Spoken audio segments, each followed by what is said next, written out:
हरे कृष्णा।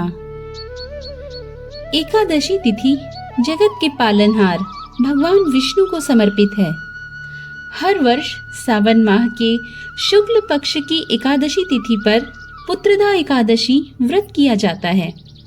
धार्मिक मत है कि इस व्रत को करने से संतान प्राप्ति और उनकी तरक्की से जुड़ी सभी मुश्किलों का अंत होता है।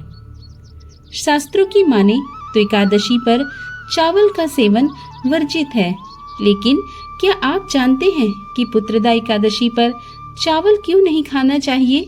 अगर नहीं पता तो आइए इस वीडियो के माध्यम से जानते हैं।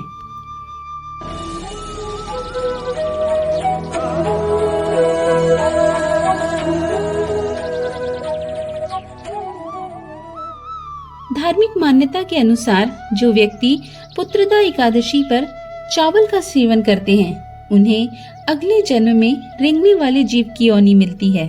इस बात का उल्लेख विष्णु पुराण में भी किया गया है। पुत्रदा एकादशी के दिन चावल खाने से साधक शुभ फल की प्राप्ति से वंचित रह जाता है। ऐसा भी माना गया है कि एकादशी पर चावल को खाना मांस के सेवन के बराबर माना जाता है, इसलिए इस दिन चावल नहीं खाना चाहिए। आइए अब कथा का भी श्रवण करते हैं।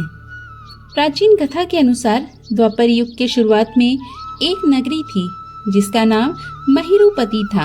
इस नगरी में महिजीत नाम का राजा राज्य करता था, लेकिन उसको पुत्र न होने की वजह से राजा को राज्य सुखदायक नहीं लगता।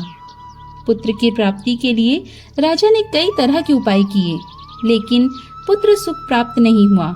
एक बार राजा ने सभी ऋषि मुनियों, सन्यासियों और विद्वानों को बुलाया और उनसे पुत्र प्राप्ति के उपाय पूछे।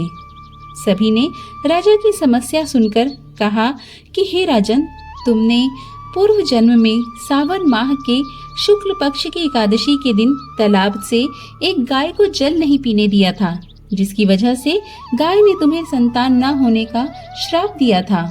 इसकी वजह से तुम पुत्र की प्राप्ति से वंचित हो। इसके पश्चात ऋषि मुनियों ने कहा कि अगर तुम सावन की एकादशी का व्रत विधि पूर्वक करोगे तो इस श्राप से मुक्ति पा सकते हो, जिसके बाद तुम्हें संतान की प्राप्ति हो सकती है। इसके बाद राजा ने सच्चे मन से सावन की एकादशी का व्रत किया। इस व्रत के पुण्य से राजा की पत्नी गर्भवती हुई और उसे पुत्र की प्राप्ति हुई। धार्मिक मान्यता है कि पुत्रदा एकादशी व्रत को करने से भगवान विष्णु प्रसन्न होते हैं और साधक की सभी मुरादें पूरी होती हैं।